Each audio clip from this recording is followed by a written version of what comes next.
bienvenidos a este Eje Sindical Constituyente, un conversatorio ya el número 32 de esta temporada 2020-2021, donde queremos ser de alguna manera una especie de espacio donde se pueda reflexionar, debatir, discutir sobre este hito histórico que está viviendo el pueblo chileno, que es el cambio de constitución, algo que ocurre por primera vez en la historia de nuestro país. Hoy día tengo dos importantes invitadas, voy a hacerlas pasar de inmediato.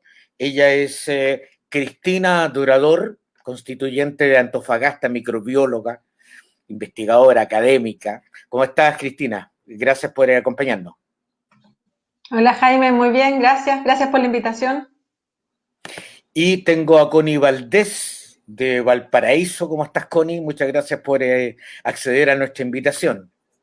Bien, y ustedes, gracias por la invitación. Bueno, yo creo que lo primero es, para no cometer errores y no decir cosas de más o cosas de menos, yo le voy a pedir a que cada una se presente como desea ser presentada. En realidad, ¿qué es mejor que uno que se conoce a sí mismo? ¿No es cierto? Cristina, cuéntanos, ¿quién es Cristina Dorador? Bueno, yo soy científica, me dedico a la ciencia, trabajadora de la ciencia, desde la investigación. Soy antofagastina, nacida y criada. Bueno, también viví parte de mi infancia en Mejillones, aquí en la región de Antofagasta. Estudié aquí, también en la escuela, después en el liceo, y me fui a estudiar biología a la Facultad de Ciencias de la Universidad de Chile, donde ahí decidí ser científica de carrera y hice mi doctorado en Alemania, en el norte de Alemania, y luego volví a Antofagasta, a la Universidad de Antofagasta, de donde estoy hace 12 años. Soy académica y me dedico a investigar microbiología de ambientes extremos. Pero también en el camino, bueno, me he vinculado a distintos movimientos, también causas. Soy parte del movimiento Más Ciencia para Chile, también de la Red de Investigadoras de Chile. También fui parte de algo más formal, ¿cierto?, del último consejo de CONICIT antes de ser la Agencia Nacional de Investigación y Desarrollo. Y también he estado vinculado a algunas causas ambientales aquí en la región de Antofagasta, siempre promoviendo el cuidado del ambiente local y también de los salares, que es algo que a mí me preocupa bastante, y también del cambio, ¿cierto?, de las lógicas extractivistas. Así que esa, creo yo, soy yo en pocas palabras. Gracias. Perfecto. Connie, ¿quién es Connie Valdés? Una difícil pregunta a veces, cómo se presenta, pero yo creo que en torno a actividades o como una presentación general, bueno, tengo 30 años, soy una mujer trans, soy activista feminista y trans. Durante los 5 últimos años, 6 ya, ha pasado harto rato ya, he trabajado en el ámbito de organizaciones de la diversidad, organizaciones también de feminismo relacionados con derechos humanos. Principalmente me tocó estar muy encima de la ley de identidad de género, lo que fue su tramitación, su promulgación, y desde ahí también involucrarse en otros proyectos, en otras iniciativas relacionadas con derechos humanos de las mujeres, con perspectiva de género, con también derecho a la diversidad, y ahí es donde he estado durante el último tiempo, como resistiendo en esos espacios, y desde ahí también nace la importancia de como tener no solamente representatividad, sino también dar una discusión a nivel político de una nueva constitución donde constantemente siempre fue nuestro principal obstáculo en torno a avanzar en iniciativas, era una constitución que no lo permitía. Entonces, en palabras simples, esa sería como una presentación. Además, Cristina, Connie, esta es desde, como dice Humberto Maturana y Echeverría, ¿no es cierto?, que el lenguaje construye realidad, una constitución, la del 80, con un lenguaje absolutamente patriarcal, ¿no es cierto?, y machista, desde la A hasta la Z, que es una de las primeras cosas que debiéramos cambiar. Cristina, ¿cómo definirías el territorio y sobre todo la geografía humana, ¿no es cierto?, que vas a representar en el próximo proceso? Bueno, yo busco representar tienen número, Distrito 3, que es la región de Antofagasta, la cual es una región muy diversa, una región antiguamente conocida como la segunda región, cuando las regiones teníamos números, ¿cierto? Éramos solamente un número, completamente invisibilizada sus realidades. Pero claro, ahora se nos reconoce con un nombre. pero es una región muy diversa, tiene 9 comunas, las cuales van de alturas muy contrastantes del nivel del mar hasta llegar a localidades que están, no sé, sobre los 4.000, 5.000 metros de altura. También es la región más ancha de Chile, por la geografía, y también tiene el desierto de Atacama, y eso la hace ser una región muy interesante, no solamente por el tema minero, que es probablemente lo que la gente más conoce, ubica de Antofagasta, que ha sido también parte de estos eslogans, ¿cierto?, de región minera, pero nosotros somos mucho más que eso, tenemos historia, ¿cierto?, tenemos una larga historia, antes de que esto fuera Chile, estos son territorios anexados a Chile, y también el mar, fuente de naturaleza enorme, ¿cierto?, de biodiversidad, también de recursos. Y por otro lado, la gran cultura, o sea, acá justamente es la región que tiene la mayor cantidad de pueblos originarios reconocidos. O sea, están los pueblos Licanantay, Chango, ¿cierto? Aymara, Quechua, presentes aquí en el territorio. Es una región de alta movilidad por el tema del trabajo. Tiene bastante población en comparación con otras regiones y lamentablemente también tenemos malas cifras, como en el contexto del COVID, somos una región que encabeza la alta mortalidad respecto a la pandemia, temas que también han sido poco mostrados porque el centralismo finalmente absorbe toda la discusión y no sabemos bien qué sucede en nuestro territorio. La descentralización claramente es algo clave, real, por supuesto, en la nueva constitución y tenemos que abordarlo desde una perspectiva mucho más amplia. Así que es una región muy contrastante, muy rica en distintos temas científicos, culturales, ambientales, etcétera. Y también yo creo que tenemos que avanzar hacia otras lógicas, más allá del tema estrictamente, ¿cierto?, industrial o extractivista, como se ha tratado o sea, digamos, quedado en la retina de tanta gente, sino que podemos hacer mucho más que eso. Uh-huh. Y Connie, ¿cómo tú describirías esa geografía humana a la cual, ¿no es cierto?, quieres representar en la próxima Constitución? Mira, yo creo que una geografía bastante rica, yo creo que bajo esa misma lógica hay una diversidad de personas, individualidad y de experiencias, pero increíble acá en el Distrito 7, que son 12 comunas y que podríamos hacer una diferenciación entre la provincia de Valparaíso y entre la provincia de San Antonio, y en donde está como el litoral y como Valparaíso, Viña y Concón.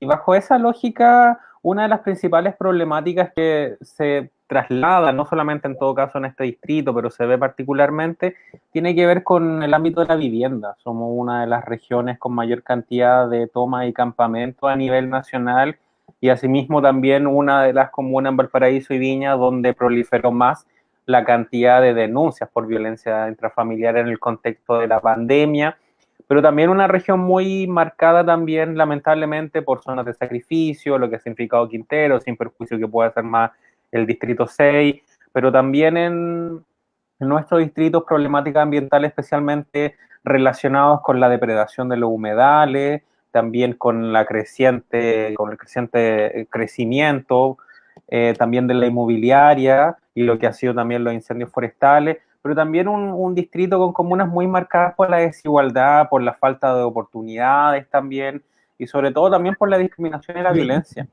En general son comunas que, si bien pueden compartir ciertas problemáticas y todo, cada una tiene en general una particularidad en torno a cómo se da la experiencia de vida, cómo se da también, sobre todo, la problematización de la política del día a día, y especialmente porque también hay un cierto sesgo, especialmente en torno a comunas del litoral, por ejemplo, que se traduce en que se considera que son exclusivamente comunas para vacacionar, para el turismo, pero no hay fomento de participación política, no hay fomento del trabajo, de la inclusión. Entonces, es un distrito que en general afecta mucho ese fenómeno, lamentablemente, de una región donde está fuera de, por supuesto, de lo central, de la región metropolitana, a pesar de que está bastante cerca, pero se fomenta el mismo centralismo con Valparaíso y eso lo sufren el resto de las comunas. Entonces, ahí hay una grave problemática sobre la descentralización y sobre también la falta de recursos, especialmente en los gobiernos locales.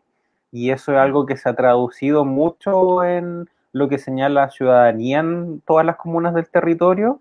Así que en ese sentido un gran desafío como recomponer eso, y sobre todo porque el redistritaje, a propósito del 2017, lo que fue, perdón, el 2016 y lo que fue la reforma, de alguna manera como que intentó pegar un distrito que anteriormente era distinto. Entonces hay comunas que vienen de otras realidades completamente diversas, ahora juntarse en este distrito que se denomina como Quinta Costa.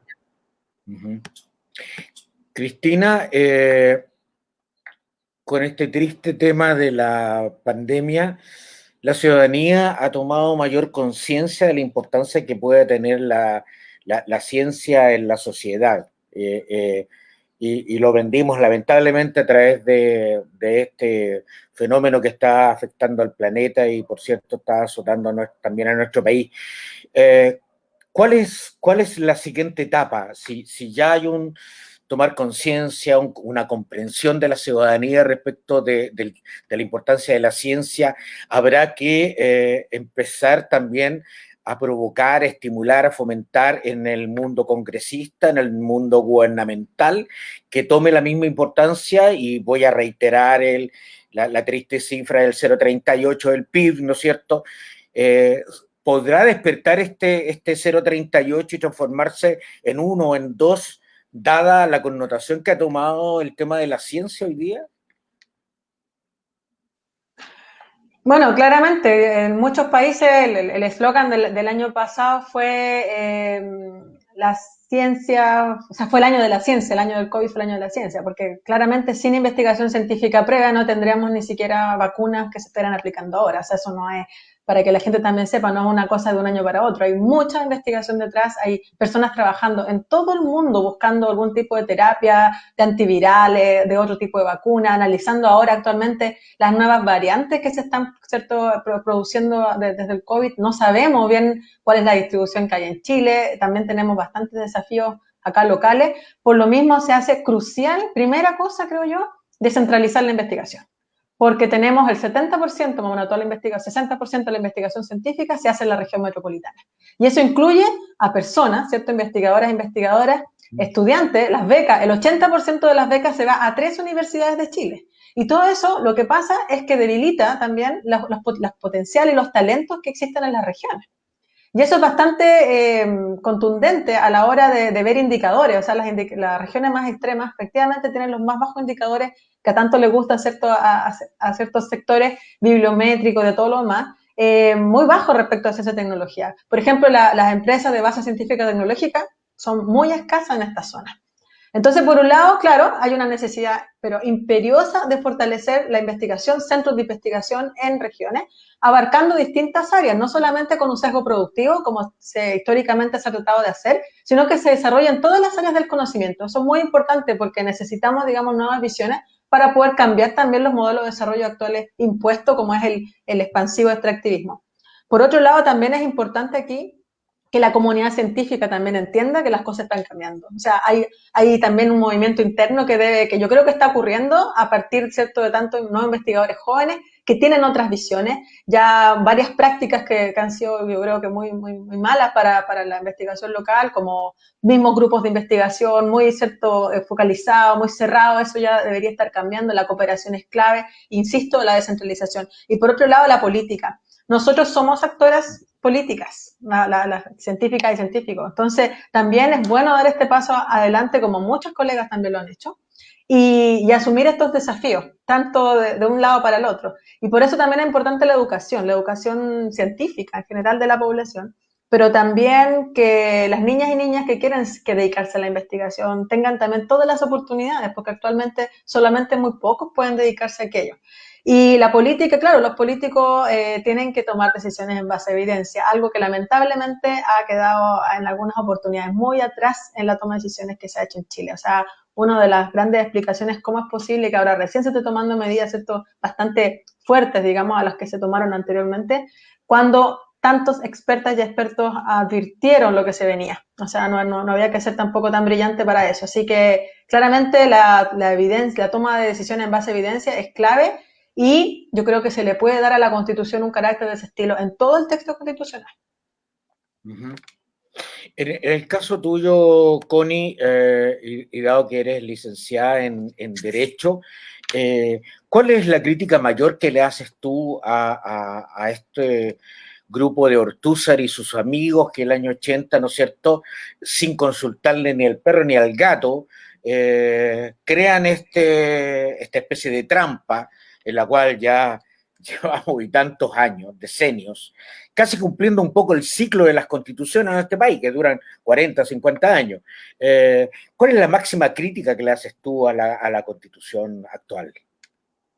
Mira, yo creo que la máxima crítica que le podemos hacer a la constitución actual, además de, por supuesto, la crítica principal que tiene que ver con que fue una constitución impuesta en dictadura, tiene que ver con el hecho de que reproduce un sistema político que no permite la participación, primero, de la ciudadanía, pero además, especialmente en el ámbito del binominal y cómo se relaciona el Congreso, problematiza la misma discusión política impidiendo que se aprueben ciertas cosas, ciertas reformas constitucionales o ciertos proyectos de ley que pudieran ir en contra de lo del corazón de la Constitución. Entonces, en ese sentido, la Constitución es una Constitución muy rígida, pero además que plasma ciertos principios y ciertos valores que, sin perjuicio, que pudiéramos considerar que han ido evolucionando y que en la jurisprudencia han habido distintas interpretaciones, pero siguen plenamente vigentes y especialmente lo hemos visto en el ámbito del Tribunal Constitucional, lo cual ha rigidizado también la misma discusión constitucional, o sea, que se discuta actualmente proyectos que requieran quórum supramayoritarios, que requieran quórum de orgánica constitucional,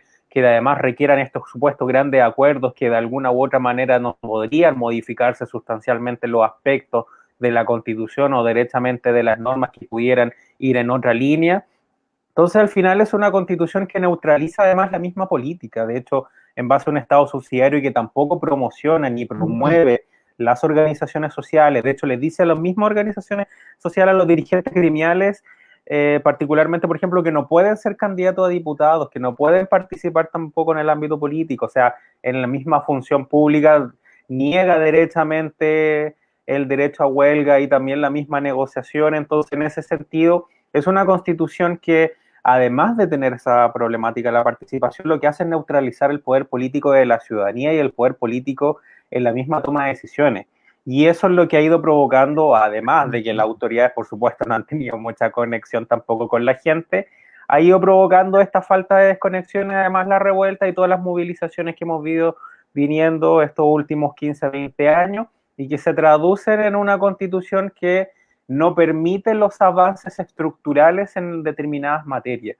En ese sentido, las reformas que se han tenido han sido reformas bastante cosméticas que además requieren, por supuesto, estos grandes consensos y que impiden de que se pueda avanzar en modificar completamente el mismo corazón de la Constitución en el cual está este Estado subsidiario, está estos valores bastante conservadores, está esta lógica también entre el humanismo cristiano, una lógica también ahí bien, lamentablemente no separada de la Iglesia, y eso, a mi juicio, son una de las grandes críticas que le podemos hacer a la Constitución, así como en términos políticos y jurídicos, porque ha impedido, y eso lo vemos, yo creo que el ejemplo más paradigmático, y esto es como aprovechando que, como lo que hemos vivido también, y de hecho algo que escribimos con un profesor de Derecho Constitucional, que durante estos últimos 2 años, por ejemplo, la Constitución ha sido uno de los periodos legislativos en los cuales más se ha cuestionado, por ejemplo, la misma interpretación respecto no solamente a los quórums, sino la iniciativa. Entonces, en general, hemos visto una constante tensión en la discusión, como lo ha sido los retiros de los 10%, como lo ha sido el postnatal de emergencia, que tensiona la Constitución, es una Constitución muy rígida que no da abasto en periodos excepcionales, como lo ha sido la revuelta, para solucionar problemáticas que debieron haberse solucionado antes, pero ahora las veían principalmente en discusión, y lo otro en un contexto de la pandemia.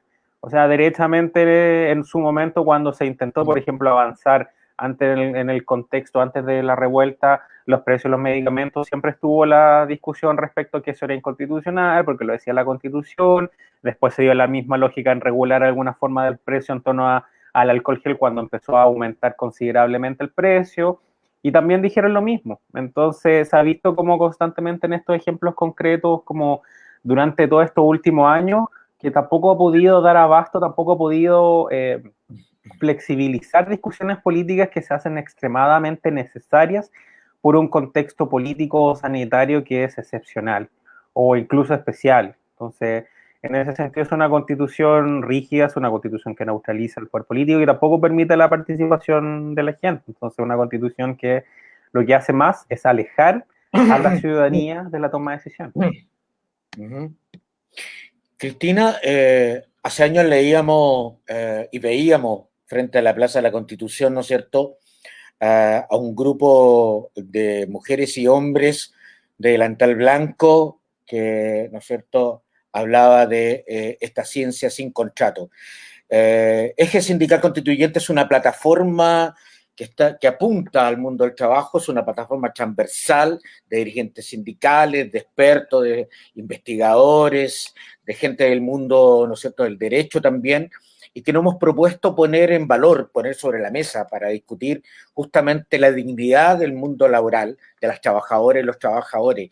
Y en ese sentido, creo que hay una deuda también de este Estado subsidiario y no garante respecto de quiénes son los jóvenes científicos y que tienen que estar a expensas, ¿no es cierto?, de un boleteo informal, casi ilegal, y que no los protege de nada, ni siquiera de una enfermedad. ¿Cuál es tu visión respecto a aquello y qué es lo que debería estar en la próxima Constitución?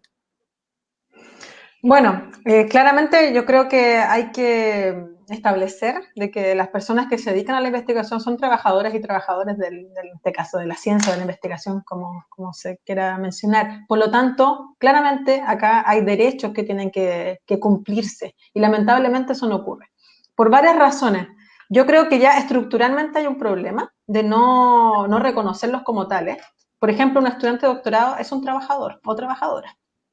Eso actualmente entra como en un limbo, ¿cierto? Son becarios, claro, pero becarios del Estado, por lo tanto, o sea, todo ha sido lucha. O sea, yo no estaba en Chile en ese tiempo, pero cuando se organizó la NIP, la Organización Nacional de Estudiantes de Investigadores de Posgrado, ahí se peleó primeramente por el postnatal para las investigadoras doctorales, porque no existía ningún reconocimiento. Y de ahí de a poco, ¿cierto?, se fue avanzando en algunos temas de derechos. Sin embargo, claramente hay una deuda enorme en este reconocimiento que tiene que avanzar y tiene que haber ahí un cambio mucho mayor al que existe. Y por otro lado, es el sistema científico en que estamos, en que la mayoría de la actividad científica o investigación se realiza en las universidades.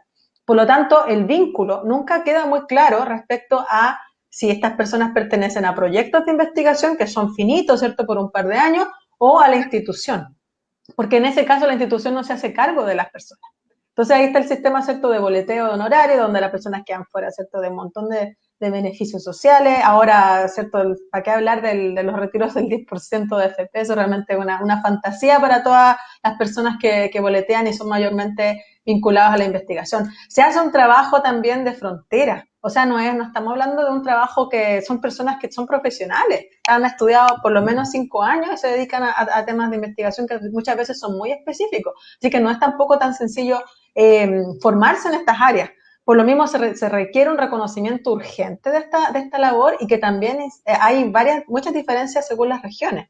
O sea, hay en la zona central la diferencia de sueldo con el resto de las regiones también es bastante alta en algunos casos. Sin embargo, en general, este es un trabajo precarizado, lo cual no puede sostenerse, porque finalmente estamos viendo que las cifras de éxito científico, entre comillas, están basadas en el trabajo precarizado de muchas personas. Y ahí ya hay un cuestionamiento ético que tiene que hacerse también todas las personas que hacen investigación en Chile. Así que eso no es menor y ha sido arrastrado por mucho tiempo. Yo creo que no se ha visto frontalmente como debe hacerse.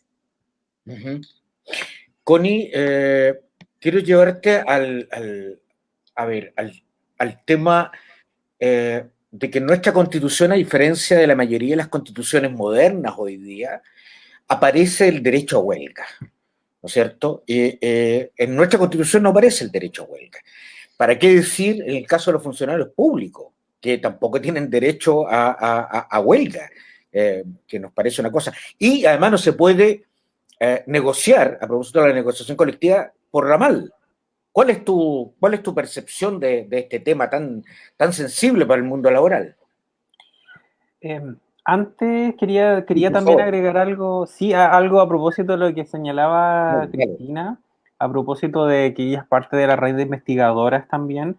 Una de las problemáticas también, y que a mí me tocó ver en su momento, tenía que ver también con, lamentablemente, no solamente la precarización también de las personas que realizan investigación, sino también en muchos casos tampoco hay espacio seguro para las mujeres investigadoras, o sea, situaciones de acoso, situaciones de hostigamiento, o sea, incluso hay casos donde se han llevado a tribunales de justicia por desvinculación, por denunciar directamente situaciones de acoso. Entonces también hay una grave problemática que tiene que ver con las mismas instituciones donde se reproducen ese paradigma y donde no solamente es donde colocan el nombre de la institución como para fomentar la ciencia y decir de que esta institución está investigando en base a ciertas personas, sino también entregar la misma posibilidad. Yo creo que eso es algo que también es súper importante porque no se está garantizando lamentablemente, no hay espacio seguro en general para realizar las labores de la investigación, de la docencia, y eso es a nivel de casi todas las instituciones y hay una problemática ahí súper grave. Ya yendo a lo otro, la verdad es que, bueno, uno de los grandes problemas que tenemos en la Constitución actualmente en el ámbito del trabajo es que lo vincula especialmente desde la óptica de derechos laborales de naturaleza liberal, de esa óptica de la libertad de contratación, del ámbito de libertad de trabajo, básicamente como, y lo que hay relación como no discriminación es como en torno a la idoneidad laboral, pero no profundiza nada respecto al tema del derecho a la huelga, respecto a la negociación colectiva, a la participación de los trabajadores, ya sea en los directorios de la empresa, o de alguna manera también distintos mecanismos en torno a cómo fortalecer el trabajo, porque el trabajo no es solamente la posibilidad que yo tenga en acceder a cualquier tipo de trabajo sin discriminación, sino también directamente cómo se fomenta el trabajo en el ámbito como una de las bases fundamentales de la sociedad. De hecho, sin educación y sin trabajo, en general, una sociedad se desmorona y no existe absolutamente casi nada. Entonces, en ese sentido, yo creo que en base a la misma lógica, en esta nueva constitución es súper importante que no solamente avancemos en la negociación colectiva ramal por sector productivo, sino también en torno al fomento a la protección del trabajo propiamente tal y fortalecer sobre todo la precarización que existe hoy en día entre esta diferenciación entre primero el sector privado que se rige por el Código del Trabajo, el sector público que se rige, y ahí hay varias particularidades, el sector público donde se rige exclusivamente por el estatuto administrativo, otro por los estatutos especiales, pero también en el sector público se da esta lógica donde en muchas instituciones como el INDH, por ejemplo, donde están con Código del Trabajo, entonces también hay una problemática en torno a las mismas instituciones donde se precariza también y mucha gente que está a contrata, que está también prestando servicio honorario, lo cual derechamente se reproduce la misma situación que no tienen acceso a retiro 10%, ni a beneficio, ni a licencia, etcétera. Entonces tenemos una grave problemática en torno a eso también, en torno al fortalecimiento también de la función pública y el fortalecimiento también del trabajo y de los mismos trabajadores, o sea, lo que ha sido, por ejemplo, la aprobación de la ley de suspensión del empleo, lo que ha sido también la aprobación de distintas iniciativas en el contexto de la pandemia, ha debilitado aún más la posición del trabajador, siendo que debería ser lo contrario, o sea, entender de que el trabajo desde cualquier tipo de regulación lo que tiene que hacer es proteger al trabajador sobre todo, porque especialmente de esa óptica siempre van a existir relaciones desiguales, o sea, pensar desde esa misma lógica que exclusivamente el trabajador por estar sindicalizado van a tener el mismo poder de negociación, un sindicato, por ejemplo, pequeño, en torno a un empleador grande, eso también es desconocer las mismas relaciones de desigualdad de poder que se existen en el interior del trabajo, y de hecho por lo mismo se crea también el derecho al trabajo, y yo creo que ahí tiene que ver con un gran paradigma que ojalá que se pueda incorporar en la nueva constitución, que tiene que ver con fortalecer la sindicalización, pero además a empezar a hablar no solamente de justa retribución, como lo dice la Constitución actual, sino de sueldos dignos y de qué manera también a través de eso podemos también llevar la discusión a otro ámbito que tiene también relación con las jornadas laborales, porque si bien las jornadas laborales se regulan por Código del Trabajo, etcétera, también hay una problemática ahí que afecta especialmente a los trabajadores y a las trabajadoras por la doble carga horaria, por la triple carga y especialmente en el ámbito de, por ejemplo, mujeres que también ejercen relaciones, por ejemplo, en el ámbito de activismo, junta de vecinos o sindicales que tienen que cumplir como 4 horarios a pesar de, además de la casa, el trabajo, etcétera. Entonces, en ese sentido, en torno a la nueva constitución, yo creo que es súper importante darle especial énfasis en torno a la protección del trabajo y ojalá poder incorporar también un nuevo tipo de institucionalidad o directriz a una nueva institucionalidad, porque la dirección del trabajo, la inspección del trabajo, es una institucionalidad que ha quedado bastante debilitada con el paso de los años y que se ve que no da abasto en torno a la fiscalización, en torno a la interpretación de los derechos laborales, y lo que ha generado que generalmente se intente reconsiderar los dictámenes de la dirección, pero que donde hay falta una mayor interpretación armónica y coherente, y especialmente porque sabemos que las políticas de turno, lo que sucedió mucho es que tienen criterios completamente contrarios a los trabajadores, o sea, lo que haya asumido Patricio Melero como ministro del Trabajo es un ejemplo de aquello también. Cristina, hay un tema que a mí me sensibiliza en gran medida, y leí hace años atrás, puedo equivocarme, no sé si era un estudio de la UNESCO, del PNUD, que las niñas estudiantes escolares de primer ciclo básico, que tenían un desarrollo muy parejo, sobre todo en el mundo de las matemáticas, se perdían en el segundo ciclo de educación básica y de ahí hacia arriba, en una relación que no tenía mayor interpretación. Esto de que las chicas tuvieran menos aptitudes, competencias, habilidades para la ingeniería, las matemáticas, hizo que se crearan programas como el STEM, por ejemplo, entre otras cosas. Entonces, para variar, ¿no es cierto? ¿Para qué decir en el mundo laboral? En este caso, en el mundo escolar, no están dadas las mismas condiciones para que puedan, ¿no es cierto?, demostrar las habilidades tanto niñas como niños. Y lo que más me preocupaba en ese sentido es que cerca del 82% de los docentes son mujeres en el ciclo básico. Entonces, era como horrible que las mujeres docentes negaran un poco este exceso. ¿Y qué pasaba? ¿Por qué los rendimientos en el segundo ciclo básico bajaban y las chicas bajaban su autoestima, en definitiva?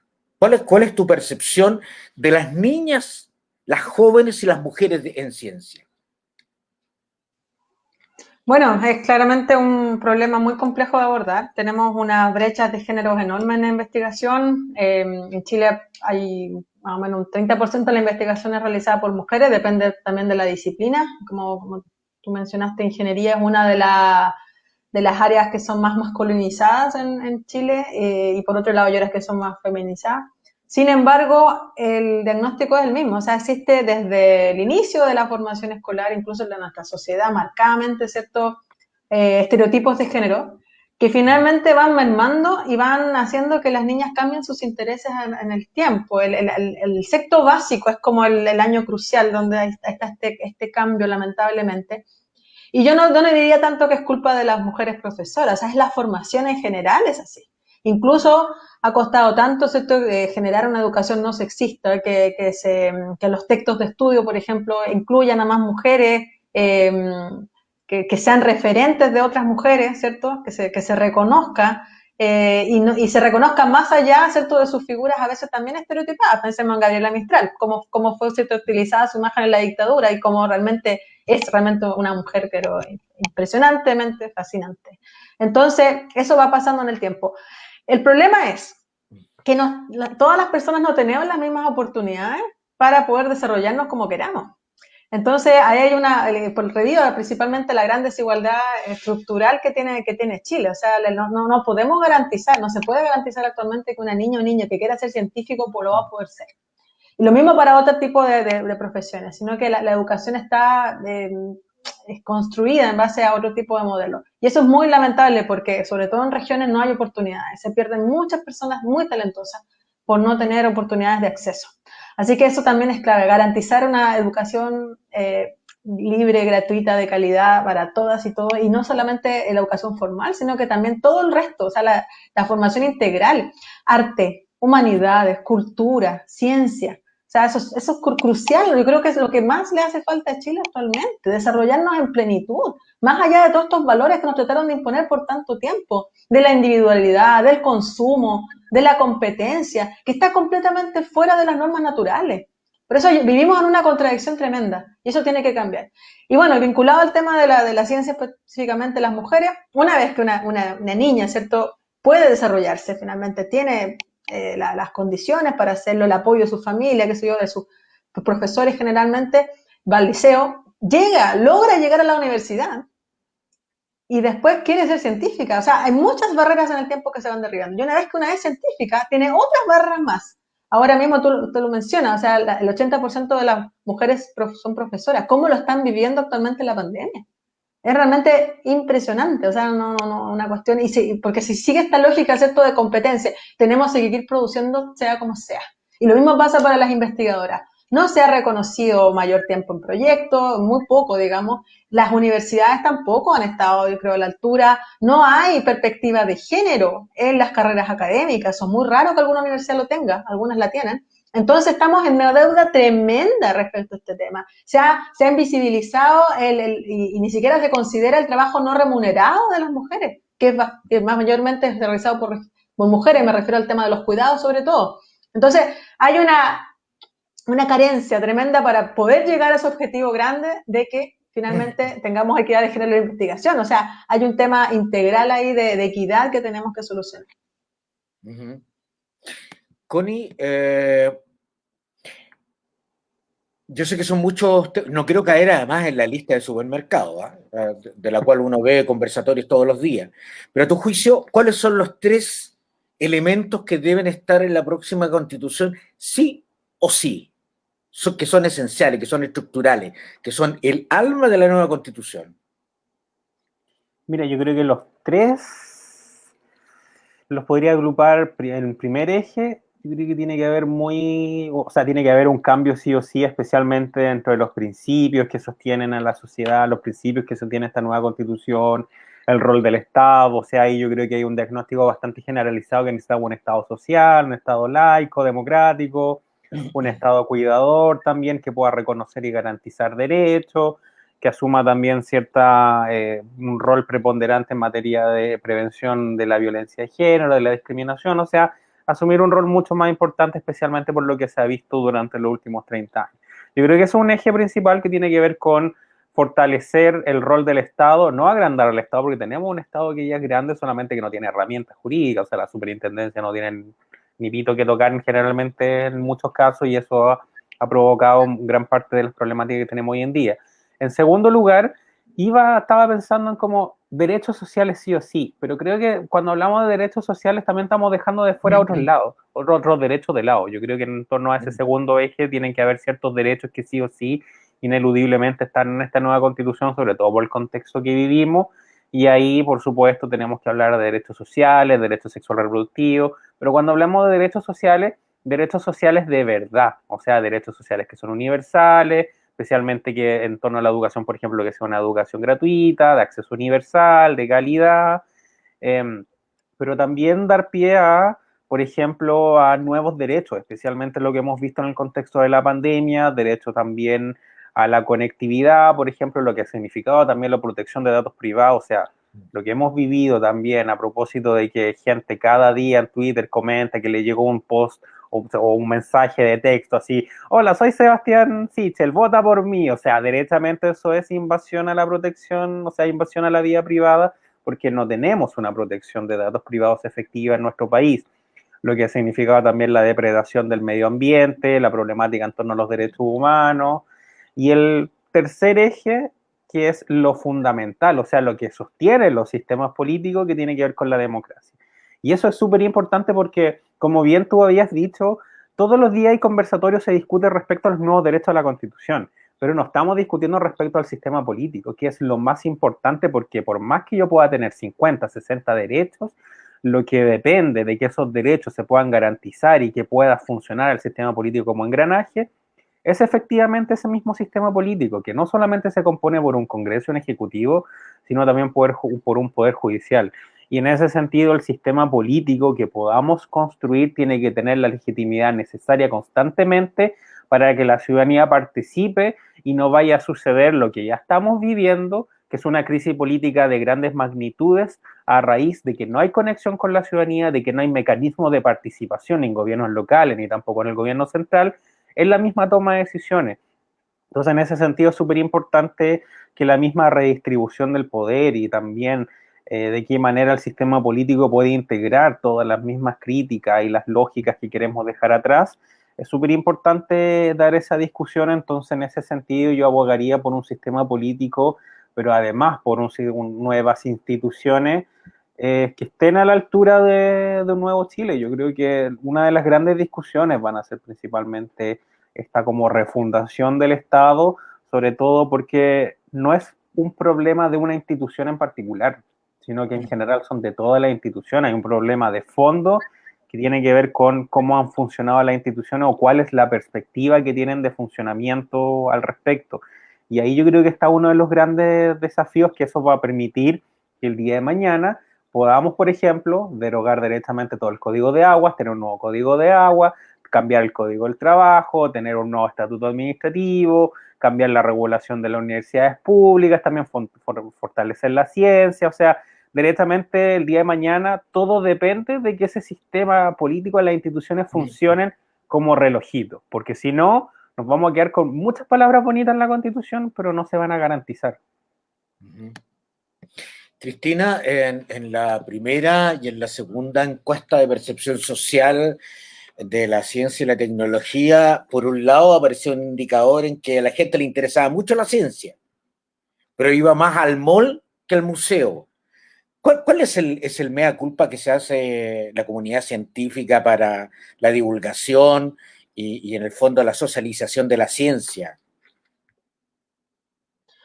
Bueno, sí, eso fue uno de los resultados de ese estudio. Bueno, yo creo que es un tema de consumo, principalmente, que está muy arraigado, lamentablemente, digo lamentablemente porque es lo mismo, por prejuicio de otras cosas, en la población, en este sistema económico, ¿cierto?, que nos bombardea no solamente con llamadas políticas, sino que también con ofrecimiento de todas cosas todos los días, y la gente, bueno, ve su satisfacción, el bienestar en compras. Sin embargo, hay muy pocas también oportunidades y también hay espacios de disfrute de otro tipo. O sea, veamos la proporción de museos, por ejemplo, de historia natural que existe fuera de la región metropolitana. O sea, tiende a cero. ¿Para qué hablar de museos de ciencia? ¿Para qué hablar de espacios recreacionales? Acá, por ejemplo, en la región de Antofagasta somos las regiones, claro, tiene un poco correlato por el tema desértico, pero áreas verdes o áreas de esparcimiento son bajísimas. Son bajísimas. Entonces, no hay lugares donde estar, no hay lugares donde hacer otras cosas, a diferencia, ¿cierto?, de otras comunas. Por lo tanto, hay dos cosas: espacio, infraestructura, que es carente en muchas regiones, pero también ahí está el rol, ¿cierto?, de las y los investigadores por justamente vincular su conocimiento, el conocimiento que generan con la comunidad. Y eso es algo que lo pueden hacer directamente los investigadores que tengan, ¿cierto?, que les gusta hacer esto, pero también hay otros oficios y profesiones que también van vinculadas a la divulgación. El periodismo científico, ¿cierto?, es muy importante. Y también hay científicos jóvenes que están dedicándose 100% a la divulgación o a la comunicación de la ciencia, lo cual es bastante importante porque se necesita. Y también ahí las instituciones tienen que abordar también esa responsabilidad, porque no es un hobby, no es algo secundario, es algo muy importante que tiene que hacerse, porque mal que mal nosotros somos financiados por el Estado y la gente merece y tiene que conocer lo que se hace, y además que esta investigación sirva, de cierto modo, no toda, pero gran parte, para la toma de decisiones y también para mejorar la vida de todas las personas. O sea, eso tiene que, yo creo que, fortalecerse mucho más. Connie, claramente el diagnóstico, ustedes y yo y la ciudadanía lo tiene claro. Las instituciones se desmoronaron en una especie, ¿no es cierto?, que vivimos hoy día. Las Fuerzas Armadas, la Iglesia, el gobierno, ¿no es cierto?, obviamente el mundo empresarial, etcétera. Y hay un despertar ciudadano a partir de ese 18 de octubre que quiere crear nuevos códigos, quiere crear un nuevo trato social, un nuevo pacto social también en este sentido.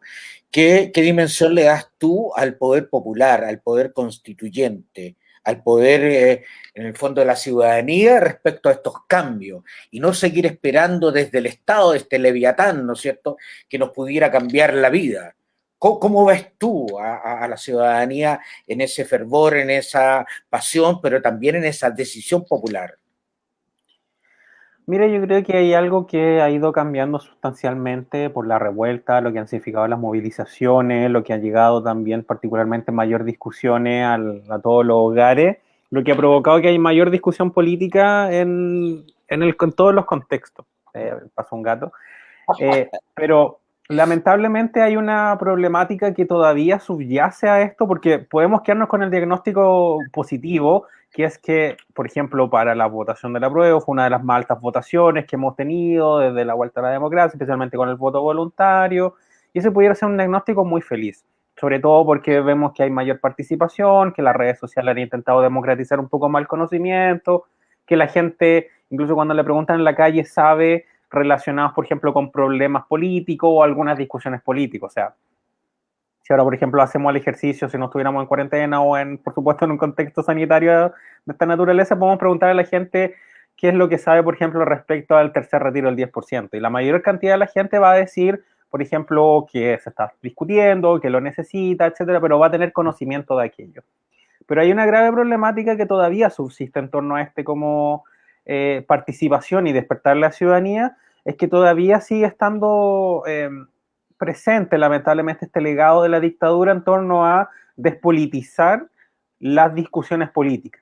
Y por eso también vemos que en los territorios, yo creo que también nos ha pasado mucho haciendo campaña, que mucha gente dice que no vota, que no le interesa porque no cambia nada. Entonces, también hay una gran problemática que tiene que ver con no solamente el desinterés, sino también en muchas ocasiones el desconocimiento, y que tampoco le podemos atribuir la responsabilidad a la gente, sino que empezar a reflexionar respecto a por qué no le interesa, por qué directamente no ha podido llegar también esa información a ese mismo lugar, y considerar que no solamente el Internet es una herramienta, sino también la televisión no llega en muchas ocasiones, tampoco, por ejemplo, puede ser que le llegue una buena señal de radio, a pesar de que eso es mucho más masivo.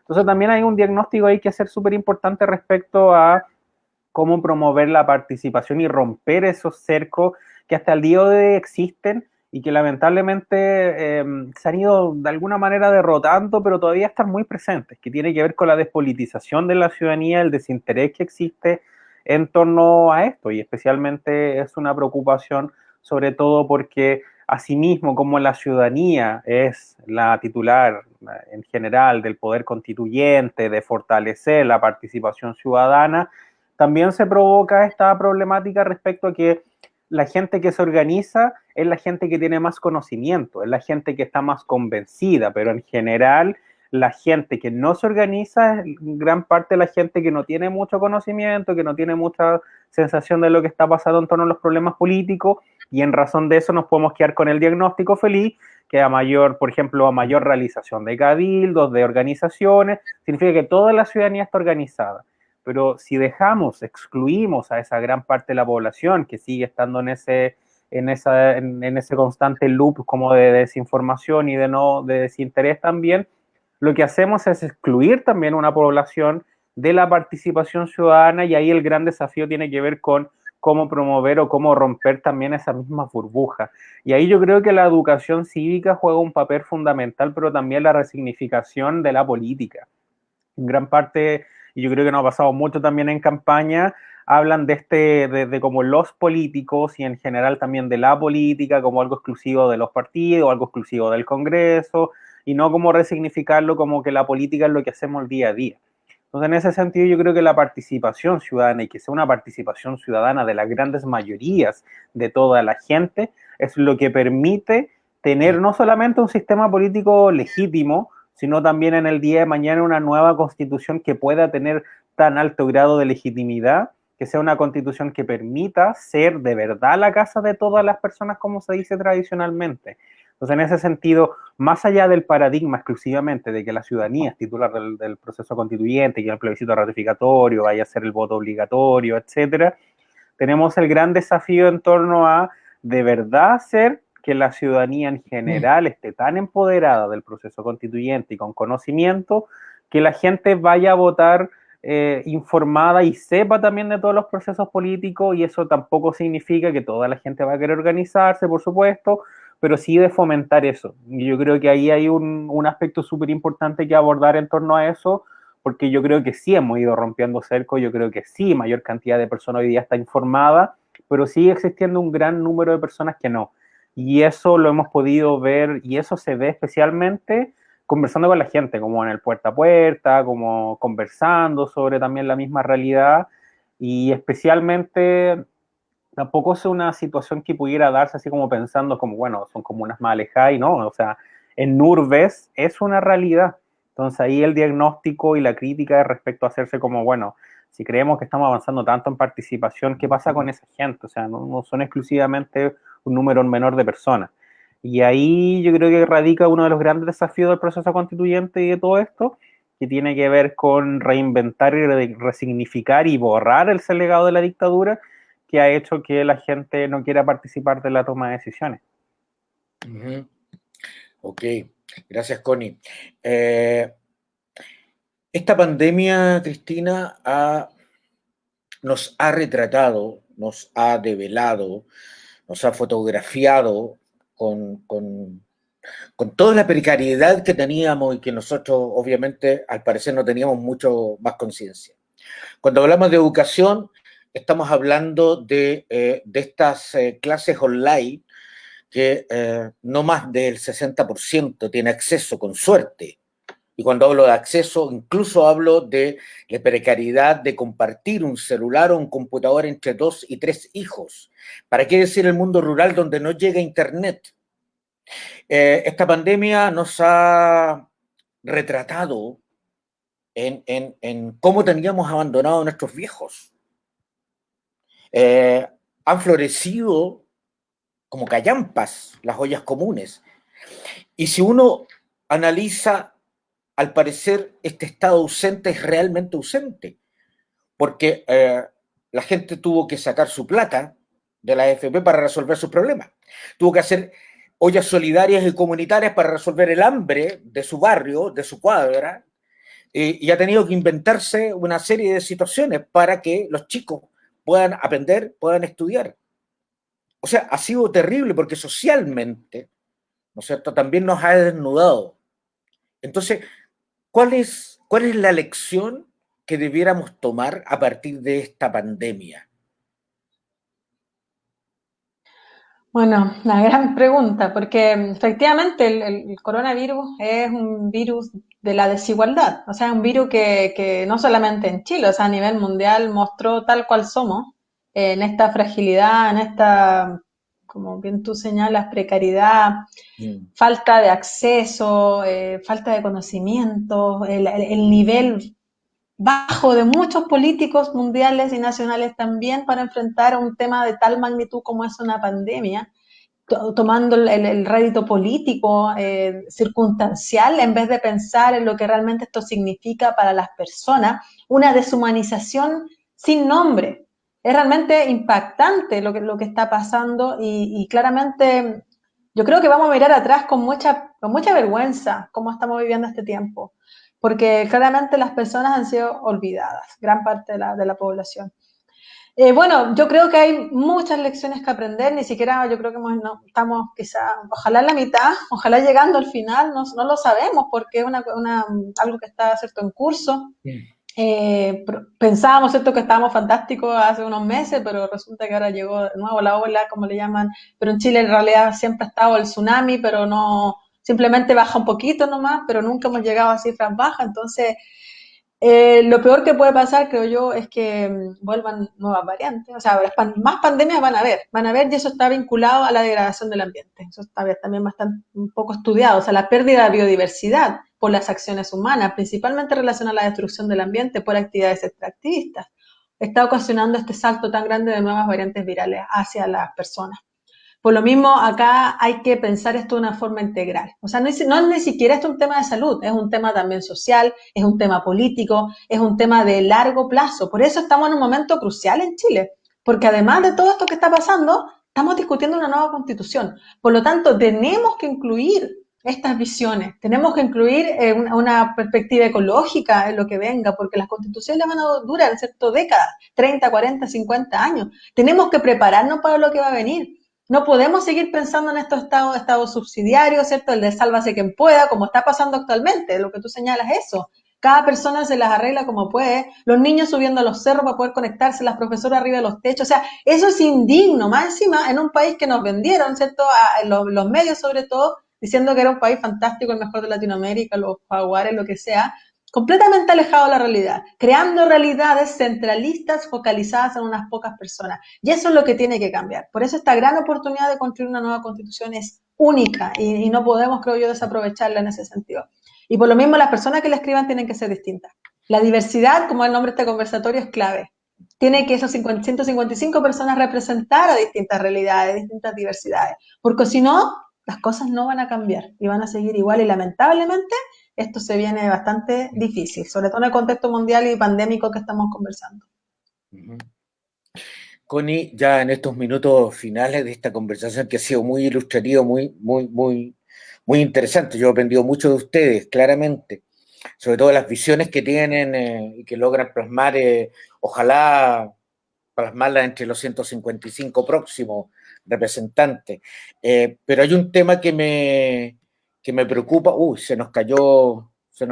aquí está la Cristina de nuevo. Cristina, te caíste así de repente. Bueno, sí, parte de la tecnología. ¿Qué pasa, Connie, si frente a este cúmulo, casi como un tsunami de expectativas ciudadanas que debieran estar plasmadas, los distintos grupos quieren estar de alguna manera representados de aquello, y sabemos que todo no cabe en la Constitución, que muchos van a ser articulaciones legales, van a ser leyes, en definitiva? ¿Qué pasa si esa expectativa no se cumple? Uy, ahí hay una pregunta difícil, porque eso yo creo que refleja también el momento político que estamos viviendo, porque hay una gran cantidad de expectativas que están colocadas en el proceso constituyente como el proceso de salvación de todas las situaciones de desigualdad, ya sea económica, la desigualdad social, la desigualdad política, la violencia, la discriminación, etc. Pero yo creo que bajo ese paradigma es súper importante como en torno a eso, yo creo que exactamente tiene que ver con ese mismo desafío que la verdad es que no podemos dejarlo exclusivamente a las candidaturas porque no es algo que generalmente vaya a ser per se, pero sí que tiene que ver con un desafío de informar respecto a lo que significa el proceso constituyente, la nueva constitución y qué es lo que va a significar en la práctica. Yo creo que en general la gente informada sabe que a través del cambio constitucional, por ejemplo, cambiando un texto, el día de la noche a la mañana no va a mejorar sustancialmente su calidad de vida, no va a tener mejores pensiones, no va milagrosamente a tener mejor calidad del acceso a la salud, etcétera. Y en torno a eso, específicamente por el momento que estamos viviendo, porque las soluciones deben ser inmediatas, entonces tampoco podemos tener el mismo análisis e inmediato en relación a la nueva constitución. Ahora, eso tampoco significa en ningún momento que lo podemos decir a la gente que no tenga altas expectativas y sobre todo por lo que significa también este proceso constituyente, pero yo creo que la manera de abordarlas tiene que ver mucho con no solamente la discusión en torno a lo que podamos incorporar en esta nueva constitución, lo que podamos ir mejorando, sino también lo que significa en torno a estas posibles y estas nuevas oportunidades y nuevas puertas que se van abriendo, pero también en general yo creo que orientar a la ciudadanía de lo que implica tener una nueva constitución y traducirlo también a que es nuestra brújula de orientación para políticas públicas, para la sociedad, para leyes, etcétera. Entonces, en ese sentido, yo creo que hay una posibilidad muy cierta que si esta nueva constitución no cumple con la expectativa, que en el plebiscito ratificatorio estemos en esta disyuntiva de peor es nada, peor es la constitución del 80, pero no se cumple la expectativa, otros sectores que van a estar con la lógica de sí, fue una muy buena constitución, entonces ahí por supuesto la discusión más allá de una discusión meramente coyuntural en torno a las distintas realidades y distintas interpretaciones que pueden existir, yo creo que lo que tenemos que tomar respecto a esta gran cantidad de expectativas, y yo creo que algo que se va a ir dando, sobre todo ya cuando vaya avanzándose la redacción del texto, que no solamente hay un problema de educación cívica al respecto, sino en general de que estamos colocando expectativas en un proceso porque no habíamos tenido nunca un proceso de esta naturaleza y además nunca habíamos podido participar tanto en un proceso. Entonces, en relación a este mismo diagnóstico es una consecuencia ineludible de que coloquemos tantas expectativas en un proceso que tiene la posibilidad de cambiar todo, de refundar todo pero principalmente que es un cambio progresivo. Entonces, en ese sentido, yo creo que por eso mismo decía que, si bien no se puede dejar exclusivamente a los constituyentes, pero sería súper bueno que las candidaturas en general, que sabemos que no siempre va a ser así, también transmitirle eso a la ciudadanía, que hay una problemática en torno a cómo se realiza campaña también, que tiene que ver con informar también respecto a lo que estamos viviendo, informar la importancia que tiene un texto constitucional, pero también informar respecto a los efectos prácticos y a lo que pudiéramos estar logrando y lo que queremos incorporar en torno a este nuevo texto constitucional.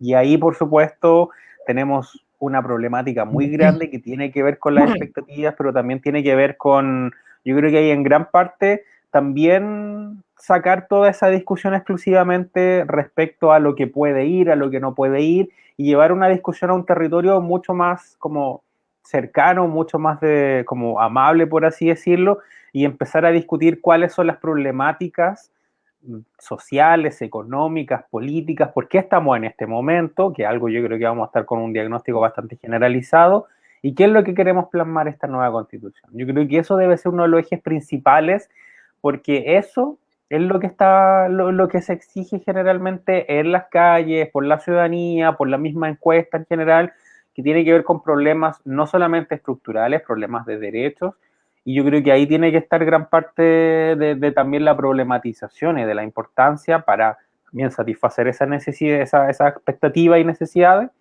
respecto a lo que queremos incorporar.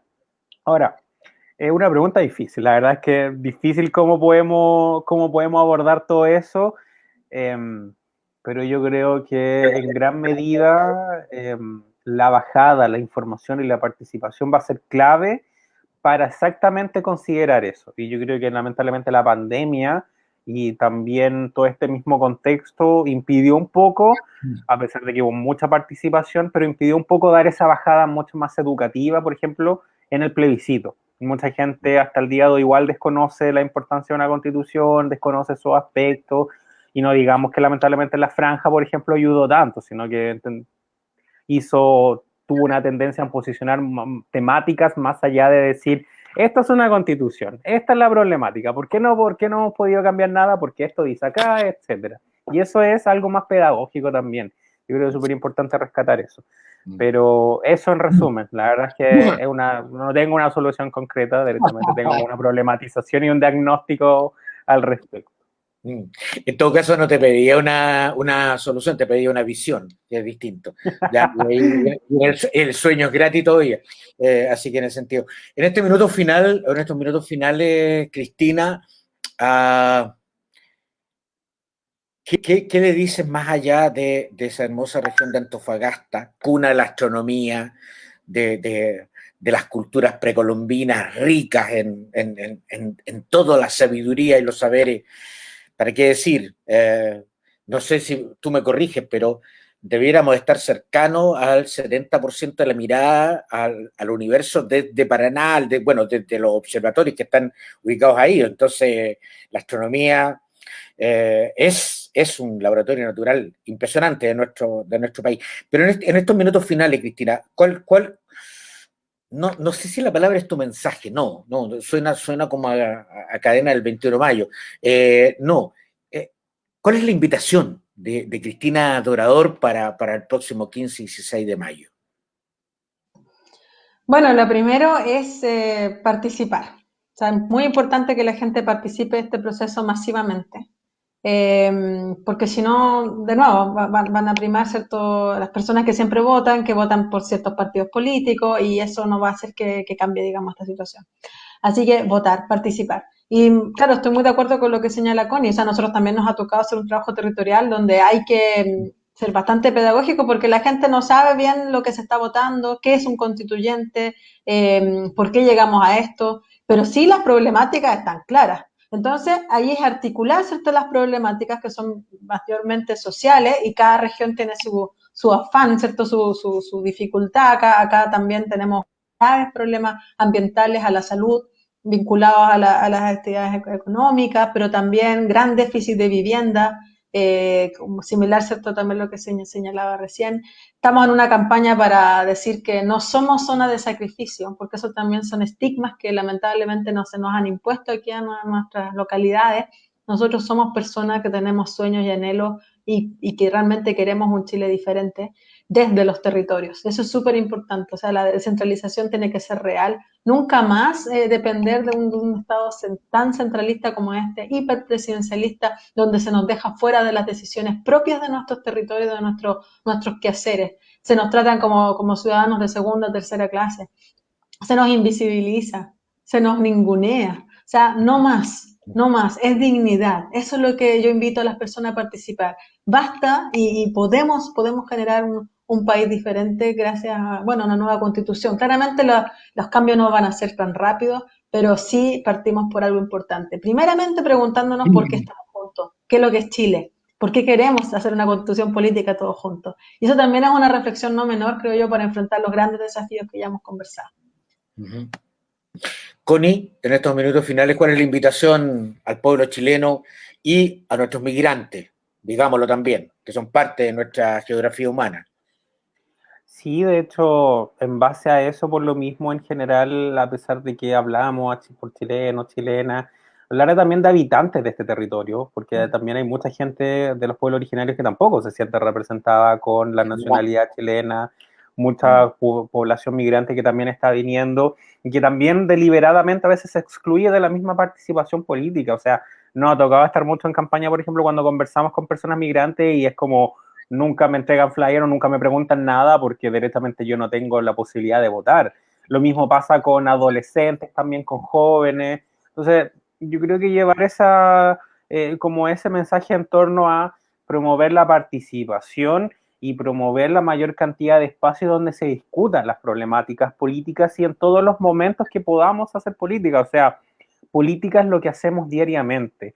Y eso va a permitir no solamente construir un tejido social, sino construir participación ciudadana, porque las discusiones políticas, por más claras que las podamos tener muchas personas, por más claras que se pueda tener en el ámbito político, perdón, son discusiones que no están llegando a gran parte de la gente, son discusiones que no están llegando a muchos territorios, y eso lo que puede provocar el día de mañana con una nueva constitución es que tengamos una constitución muy bonita, que vaya a garantizar derechos quizá, pero que no vaya a tener la relevancia o la adhesión necesaria para que la gente pueda hacer la suya. Y yo creo que es el gran desafío que tenemos en torno a este proceso constituyente, hacer por primera vez en la historia un texto constitucional nuestro, que de verdad sintamos la capacidad de que es un texto constitucional que es no solamente abierto a tener cambios constitucionales, sino también un sistema político que esté abierto a la participación directa de la ciudadanía y a dejar de lado también esa lógica representativa exclusivamente que ha provocado esta problemática de representatividad y la crisis política que estamos viviendo, pero además una constitución que sintamos que fue por la participación popular, por la revuelta popular, y que además y sobre todo una constitución que dé un clavo final a este ya fin de esta transición que hemos estado constantemente en un loop, porque la transición nunca se ha acabado, lamentablemente, pero también que empiece un proceso de sanación. Somos una sociedad profundamente marcada y fracturada por las violaciones a los derechos humanos. En este contexto siguen existiendo violaciones a los derechos humanos. Si bien la Constitución no va a ser una varita mágica, pero tiene que avanzar en torno a esos procesos de verdad, justicia y reparación para poder también tener una democracia sana, porque no tenemos una democracia sana, sino tenemos una democracia frágil, una democracia que se desquebrece en cualquier momento y que también un constante acecho, lamentablemente, de Fuerzas Armadas, una lógica muy también, lamentablemente, violenta de toda nuestra historia del país. Entonces también hay un gran desafío en torno a eso, así que mi mensaje tiene que ver principalmente con eso, la participación, con resignificar la política y que podamos construir nuevas formas también de hacer sociedad. Yo creo que eso también es un mensaje que nos ha dejado la revuelta. Ok, gracias Connie.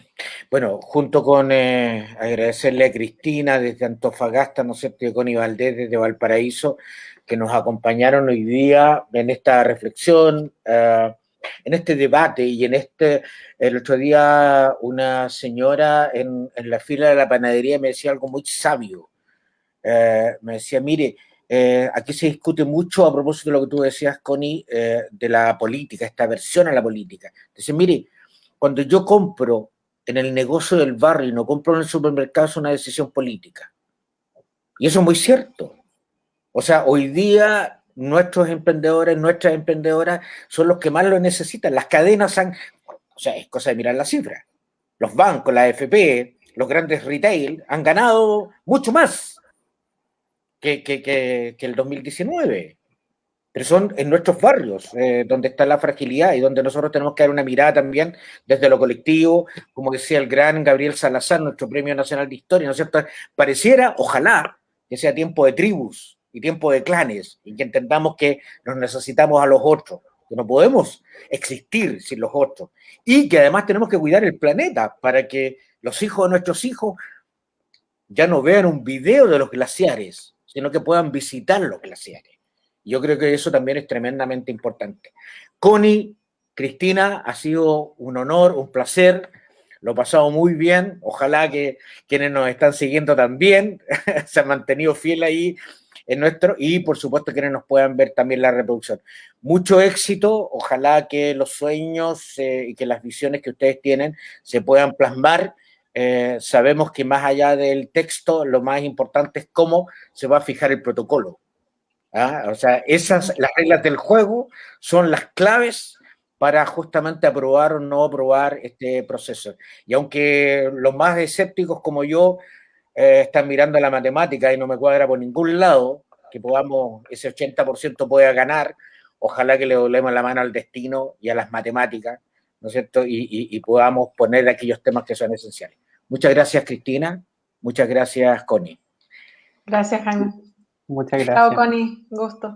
Bueno, y agradecer a quienes nos siguen martes y jueves. El próximo martes nos volvemos a encontrar también con este eje sindical constituyente y estos temas e invitados también tan relevantes para el próximo proceso. Muy buenas noches y que tengan una buena semana.